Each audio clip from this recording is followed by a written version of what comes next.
અરે આ તો મારા મોહનની મુરલીનો સૂર છે, પણ હા આવે છે ક્યાંથી? શું થયું ભગત? શું ગોતી રહ્યા છો?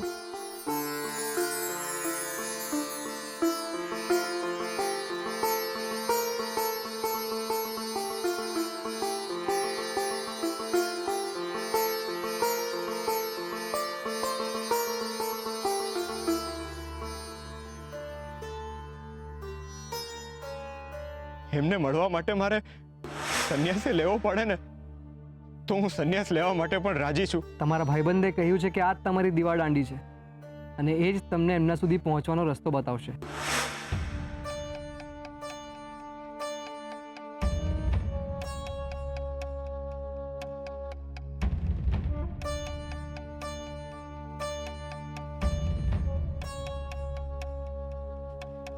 હું થયું?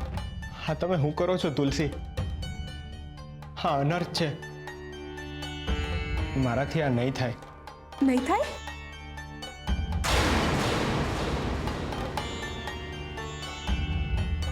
એટલે?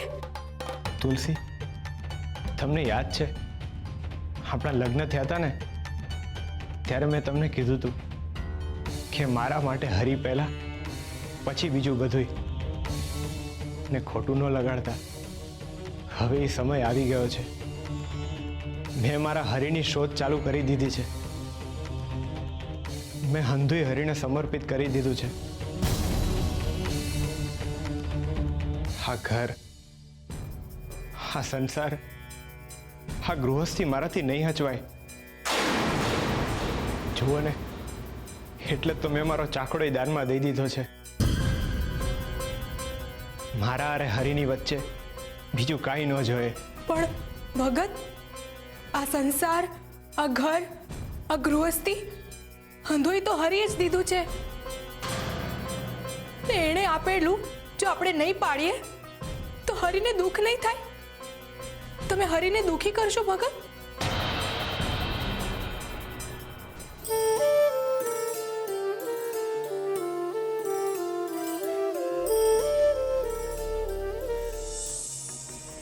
મારો હરી કોઈ દી મારાથી દુઃખી ન થાય, પણ એ જો મને નહીં મળે ને તો હું દુઃખી થઈ જઈશ. એટલે જ મારે એમની પાસે જવું છે ને એમના સુધી પોગવાનો માર્ગ એક જ છે, આ સંસારનો ત્યાગ, સંસારનો ત્યાગ. તમે સ્વસ્થ થાઓ ભગત, શાંત પડો. અચાનક તમને શું થઈ ગયું છે? આ તમે શું બોલી રહ્યા છો? હું એ જ બોલું છું જે મારો હરી મારી પાસે બોલાવડાવે છે.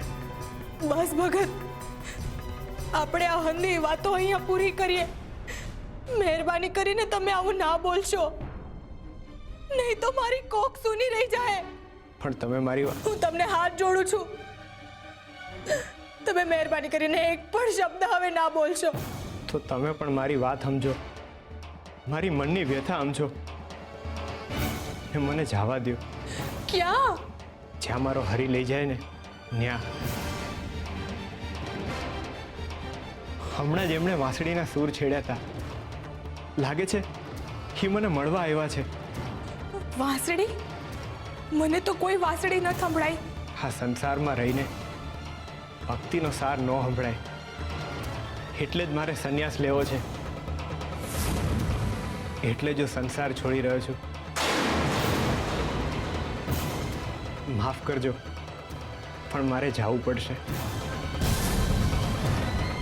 હરે કૃષ્ણ, હરે કૃષ્ણ. નહીં ભગત, આવું ના કરશો. નહીં ભગત, નહીં ભગત, મને તમારી જરૂર છે ભગત. મને છોડીને ના જશો ભગત. ભગત, ઉતાવળે લીધેલા પગલા ખોટા માર્ગે લઈ જાય છે ભગત. એકવાર તમે શાંતિથી વિચાર કરો. મારે તમારી સાથે રહેવું છે. મારા હરી તો તમે જ છો ભગત. મારે શું કરવાનું? મને તમને મેળવવા માટે કયો માર્ગ અપનાવવાનો ભગત?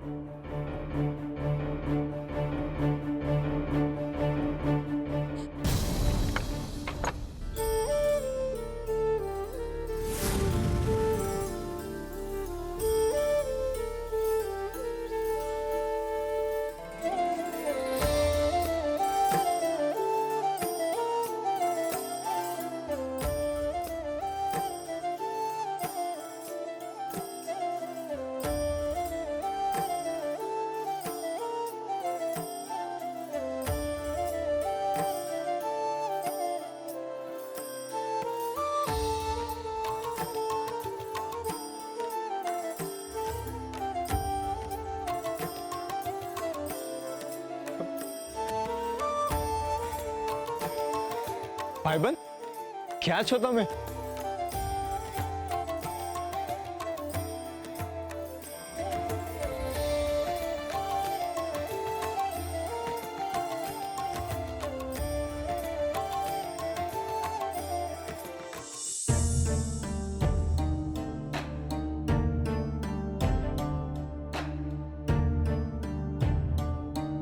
અરે, હા અચાનક વાંસળી વાગતી કેમ બંધ થઈ ગઈ હરી?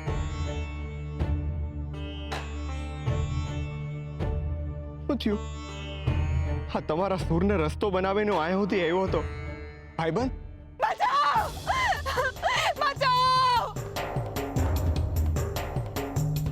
અરે હા તો એ જ છોકરી છે જેને મેં રાજમહેલમાં જોઈ હતી.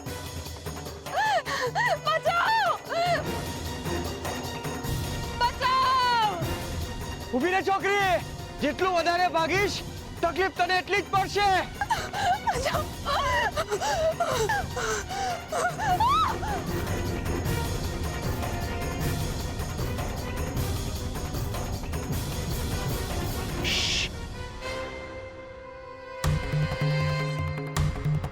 અહીંયા તો હતી, અચાનક ક્યાં ગઈ?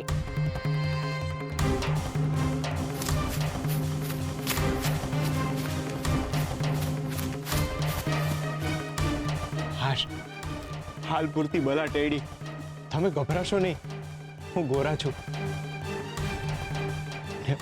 ચિંતા કરશો નહીં, એ લોકો વયા ગયા છે. તમને કઈ વાગ્યું તો નથી ને? તમે મારો જીવ બચાવ્યો. જીવ તો હરી બચાવે છે. એટલે તમે મારા હરી છો? અરે આ શું બોલો છો? પાપમાં પાડશો તમે મને. એક માણસ બીજા માણસની મદદ કરે એમાં શું નવી વાત છે બોલો?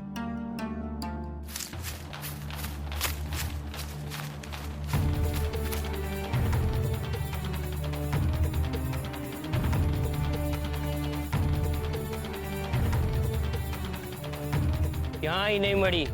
યુવરાજ તો આપણને જીવતા નહીં છોડે. યુવરાજને આપણે શું જવાબ આપીશું?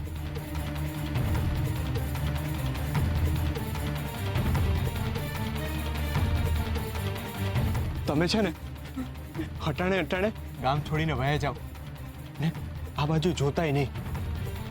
આ ગામના પાદરે જાઓ ને ત્યાંથી તમને ગાડું મળી જાય ને ત્યાંથી તમે બીજા ગામે વયા જાઓ.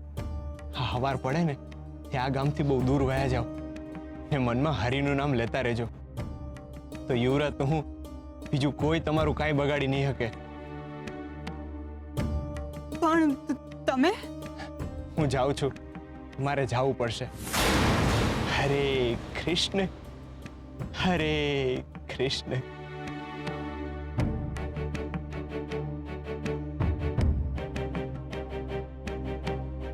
હરે કૃષ્ણ, હરે કૃષ્ણ.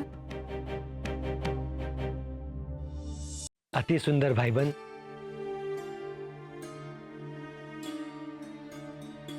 શું અતિ સુંદર? હજી તમારા હાથમાં છે એ માખણ. આ તો ફક્ત મારા માટે જ છે.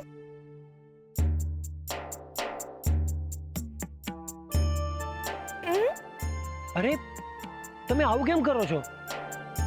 મને પણ આપો. આ તમારા માટે નથી, તમારા માટે તો આ છે. કારેલા? પણ મારે તો માખણ ખાવું છે. આજે તમારી નહીં, મારી મરજી ચાલશે.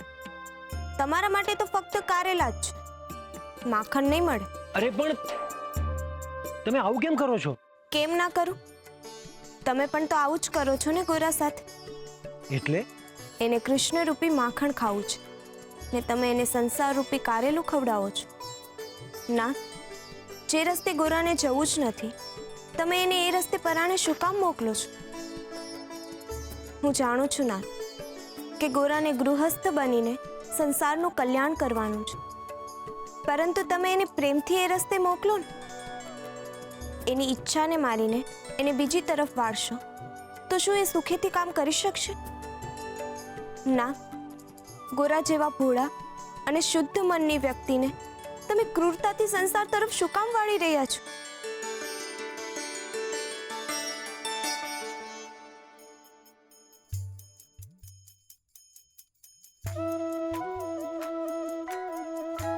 એનો અર્થ એમ થયો કે હું જે કરવા જઈ રહ્યો છું એ તમે હજુ સમજ્યા નથી રૂકમણી. શું કરવા જઈ રહ્યા છો તમે?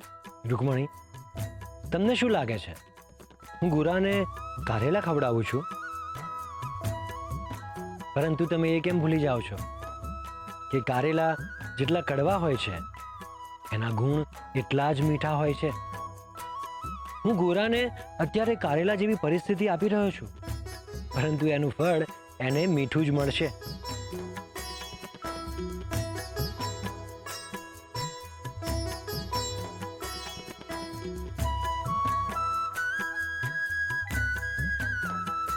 રૂકમણી, આવનારા સમયમાં આ જ કારેલાના ફાયદા ગોરા અને ગંગા બંનેને થશે.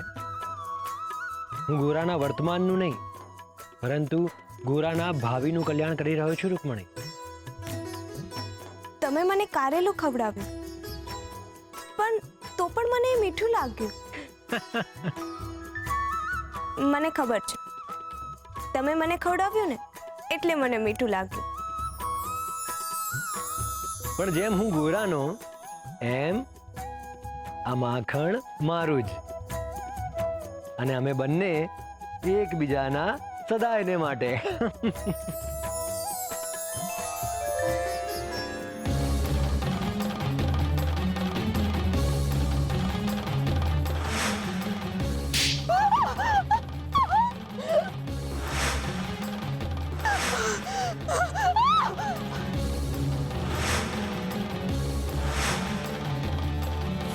નહીં!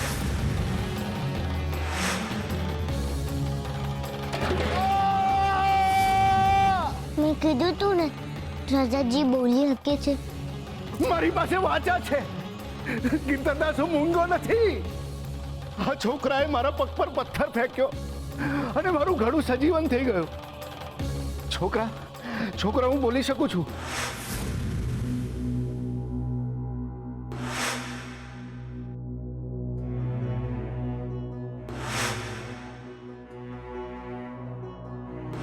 ચાલ મારી હારે.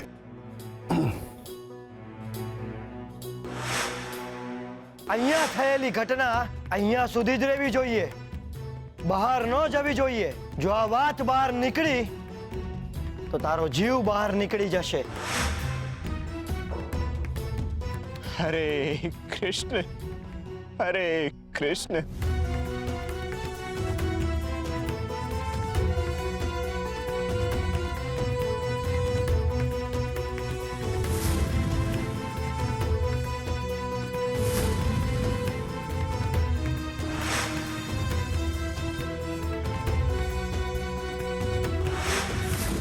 તમે શું બોલી રહ્યા છો?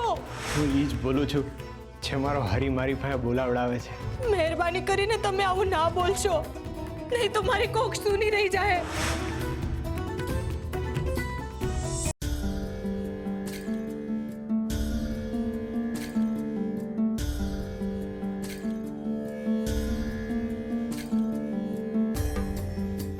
હે હરી, હા હું થઈ રહ્યું છે? આ કેવી કપરી કસોટી છે તમારી. હું જેટલું તમારું ધ્યાન ધરવાનો પ્રયત્ન કરું છું એટલો જ વધારે બેધાન થઈ જાઉં છું. ઉખામ, મને ખબર છે હું પાપી છું, તુલસીનો અપરાધી છું, મહારાજનો પણ અપરાધી છું. મારો હોવાપણું અંધાઈને તકલીફ આપે છે. હવે તો મારા જ મનના વિચારોના વર્ણો મને તકલીફ આપી રહ્યા છે. ગૃહસ્થી અને સંન્યાસીની વિચારધારા વચ્ચે હું અટવાઈ ગયો છું. મને હવે ગુંગળામણ થાય છે. કોઈ અંધારી ઓરડીમાં મને પૂરીને જતું રહ્યું હોય ને એવો અનુભવ થઈ રહ્યો છે. નાથ, મને પીડા થઈ રહી છે. આ અનુભવમાંથી મને બહાર કાઢો. મને અનુભવમાંથી બહાર કાઢો મારા હરી. ભાઈબંધ, તમે ક્યાં છો? કૃષ્ણ ક્યાં છો તમે? ભાઈબંધ ક્યાં છો?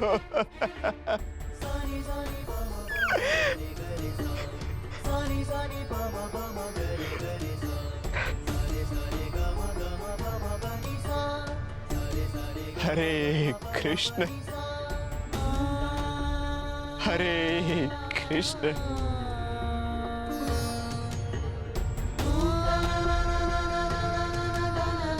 હરે કૃષ્ણ હરે કૃષ્ણ હરે કૃષ્ણ. સાંભળો, મારી મદદ કરો. તમે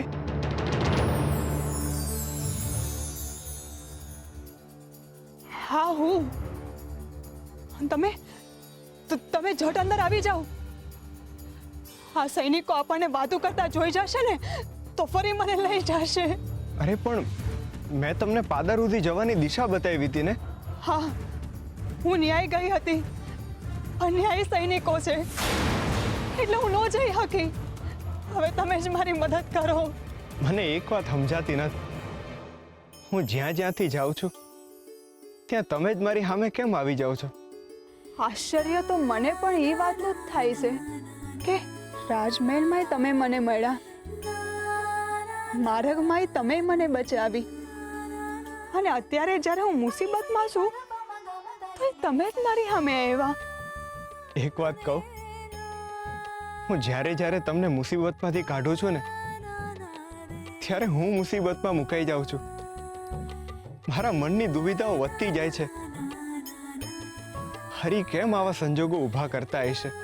મને લાગે છે કે આમાં હરીની જ કંઈક ઈચ્છા હશે.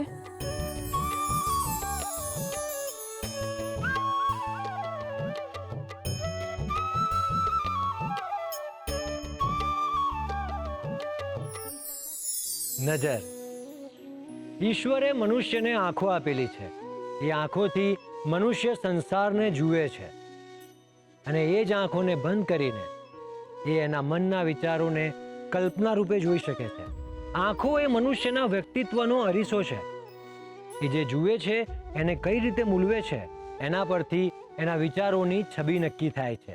પરંતુ એ આંખો સાથે જોડાયેલી હોય છે એમની નજર, અને નજરથી જોડાયેલું હોય છે મનુષ્યનું મન. આંખો સામે આવતી દરેક પ્રતિકૃતિને મનુષ્યનું મન પોતાની રીતે મૂલવે છે અને પોતાની રીતે એનો અર્થ કાઢે છે. ખરાબ મનના મનુષ્ય ના શુભ જોઈ શકે છે, ના જોયેલી વસ્તુને શુભ રીતે મૂલવી શકે છે. એ ઈશ્વરે આપેલી આંખો અને દ્રષ્ટિ બંનેનું અપમાન છે. અને એટલે જ જે હરિભક્તિ કરે છે એની નજર હંમેશા સાફ હોય છે. આંખો સાફ કરવાથી છબી સ્પષ્ટ થાય છે, પરંતુ મન સાફ કરવાથી નજર સ્પષ્ટ થાય છે.